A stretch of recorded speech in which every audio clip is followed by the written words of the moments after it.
یہ corona virus پھیلا ہوا ہے، لاک ڈاؤن ہو رہا ہے، بعض اہل علم کی طرف سے یہ کہا جا رہا ہے، یہ پیشن گوئی کی جا رہی ہے کہ 12 مئی کو کرونا وائرس کی وبا ختم ہو جائے گی، اور وہ اس بارے میں حدیث بھی کوٹ کرتے ہیں، اور میں نے وہ تحریر بھی ایک پڑھی ہے اور کچھ باتیں سنی بھی ہے۔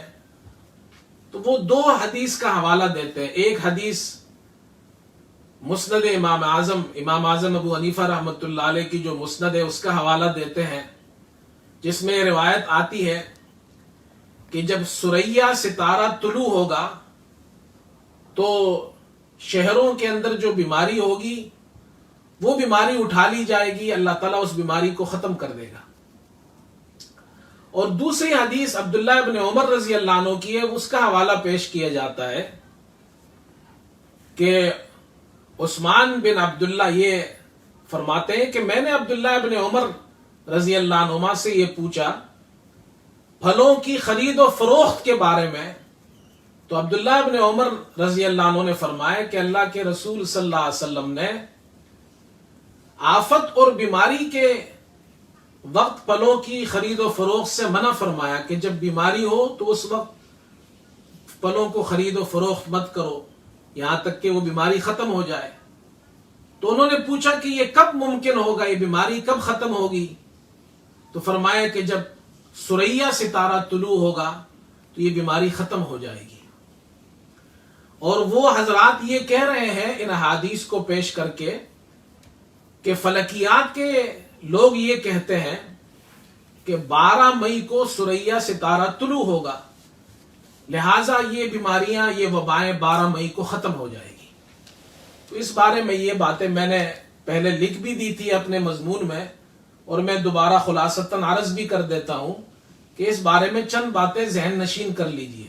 امام اعظم ابو حنیفہ رحمۃ اللہ علیہ کی جو روایت ہے وہ مختصر ہے، اور جو عبداللہ ابن عمر رضی اللہ عنہ والی روایت ہے وہ اس میں تفصیل بیان کی گئی ہے۔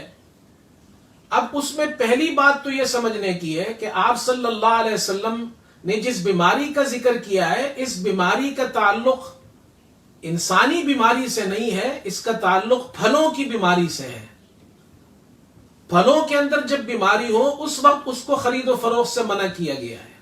اس حدیث میں اگر آپ غور و فکر کریں تو آپ صلی اللہ علیہ وسلم نے یہ فرمایا شروع میں، عبداللہ ابن عمر فرماتے ہیں کہ اس وقت جب بیماری ہو ہمیں پھلوں کی خرید و فروخت سے منع کیا گیا ہے۔ اگر بیماری سے انسانی وبا اور بیماری مراد لی جائے تو اس کا مطلب تو یہ ہوگا جب انسانوں میں بیماری ہو، وبا ہو، تو پھلوں کو خرید و فروخت کرنا منع ہونا چاہیے۔ جیسے آج کل کرونا وائرس پھیلا ہوا ہے، یہ ایک وبائی مرض ہے، تو اس کا مطلب تو یہ ہوگا جب وبائی امراض ہو تو پھر خرید و فروخت، پھلوں کو، فروٹس کی خرید و فروخت ممنوع ہونی چاہیے۔ حالانکہ ہم سب جانتے ہیں کہ وبائی امراض کے اندر پھلوں کی خرید و فروخت منع نہیں ہے۔ آج کل بھی کرونا وائرس ہے، لوگ دکانوں میں جاتے ہیں، فروٹ خریدتے ہیں، پھل خریدتے ہیں، کوئی منع نہیں ہے، اسلام بھی اس کی اجازت دیتا ہے۔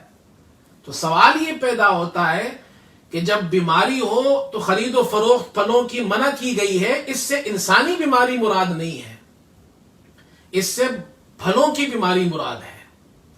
دوسری بات یہ سمجھنے کی ہے کہ 12 مئی کو جو ستارہ طلوع ہونے کے بارے میں، ثریا ستارے کے بارے میں بات کی جا رہی ہے، تو یہ ثریا ستارہ جب طلوع ہوتا ہے یہ گرمی کا زمانہ ہوتا ہے۔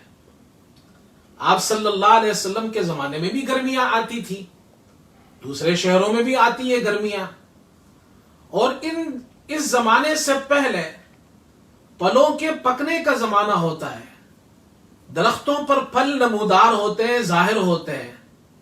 تو آپ صلی اللہ علیہ وسلم نے یہ تعلیم دی ہے۔ لوگ کرتے کیا تھے کہ پھلوں پر ابھی پھل نمودار ہوتے نہیں تھے، پکے ہوئے نہیں ہوتے تھے، پورے نمودار نہیں ہوتے تھے، اور اس کے ابھی پھول ہی ظاہر ہوتے تھے، تو لوگ ان کو، درختوں کو، ان باغات کو فروخت کر دیتے تھے۔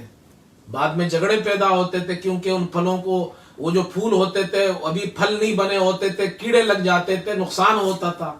تو آپ صلی اللہ علیہ وسلم نے یہ تعلیم دی کہ جب درختوں پر اچھی طرح پھل ظاہر ہو جائے اور وہ پک جائے اس کے بعد ان کو بیچا کرو تاکہ لڑائی جھگڑے نہ ہو. اور اس کا وقت یہ بتایا کہ جب ثریا ستارہ طلوع ہوتا ہے تو یہ گرمیوں کی شدت کا زمانہ ہوتا ہے. اس وقت درختوں پر اچھی طرح پھل ظاہر ہو جاتے ہیں، پھل اچھی طرح پک جاتے ہیں. اس کے بعد درختوں کی کٹائی کا زمانہ آتا ہے، پھلوں کی درختوں سے پھلوں کو اتارا جاتا ہے. تو یہ آپ نے فرمایا اس وقت کے بعد پھر وہ بیماریاں ختم ہو جاتی ہیں جو پھلوں کو لگتی ہے اور پھل پک جاتے ہیں، نمودار ہو جاتے ہیں. اس وقت تم اس کو فروخت کیا کرو. لہذا اس کا تعلق انسانی بیماری سے نہیں ہے. تیسری بات یہ سمجھنے کی ہے کہ جو حضرات یہ فرما رہے ہیں کہ 12 مئی کو کورونا وائرس کی بیماری ختم ہو جائے گی، تو ہماری تو دعا ہے کہ اللہ تعالیٰ 12 مئی سے پہلے یہ بیماری ختم کر دے. لیکن اللہ نہ کرے 12 مئی کو یہ بیماری ختم نہ ہو، اس کے بعد بھی چلتی رہے یہ بیماری. تو پھر جو لوگ یہ باتیں سنیں گے آپ سے اور ان احادیث کے حوالے سے آپ جو یہ بات کہہ رہے ہیں، تو عوام لوگ جو ہے ان کے ذہنوں میں حدیث کے بارے میں شکوک اور شبہات پیدا ہوں گے. وہ احادیث مبارکہ کے بارے میں شک میں مبتلا ہوں گے کہ ایک عالم دین یہ بتا رہے ہیں حدیث کا حوالہ پیش کر کے کہ 12 مئی کو ثریا ستارہ طلوع ہوگا اور وبا ختم ہو جائے گی. یہ تو ہوا نہیں. تو حدیث کے بارے میں شک میں مبتلا ہو جائیں گے. اور پھر یہ بھی کہا جا رہا ہے کہ امام اعظم ابو حنیفہ رحمۃ اللہ علیہ کی مسند میں یہ روایت موجود ہے. تو امام صاحب کے بارے میں بھی لوگ طرح طرح کے شکوک کے مبتلا ہو جائیں گے کہ امام صاحب اتنے بڑے آدمی، انہوں نے یہ بات کیسے کہہ دی ہے. لہٰذا ایسی بات نہیں کہنی چاہیے. ہمیں قطعی جو یقینی بات ہے وہ کہنی چاہیے. اللہ کی طرف سے بیماری آتی ہے اور اللہ ہی اس بیماری کو لے جانے والا ہے. ہمارا کام یہ ہے پیشن گوئیاں کرنے کے بجائے اللہ کی طرف رجوع کرے، لوگوں کو اس کی تعلیم دے کہ وہ دعا کرے، استغفار کرے، توبہ کرے، صدقہ خیرات کرے، تاکہ اللہ ہم سے راضی ہو اور اللہ اس بیماری کو ختم کر دے. لہذا اس قسم کی کوئی بات نہیں ہے کہ 12 مئی کو کورونا وائرس 100% کوئی آپ کو بتا رہا ہے کہ ختم ہو جائے گا اور ایسی کوئی پیشن گوئی کی گئی ہے. ایسی کوئی بات نہیں ہے. اللہ سے دعائیں مانگے، استغفار کرے، توبہ کرے. اللہ تعالی ہم پر رحم فرمائے، امت پر رحم فرمائے.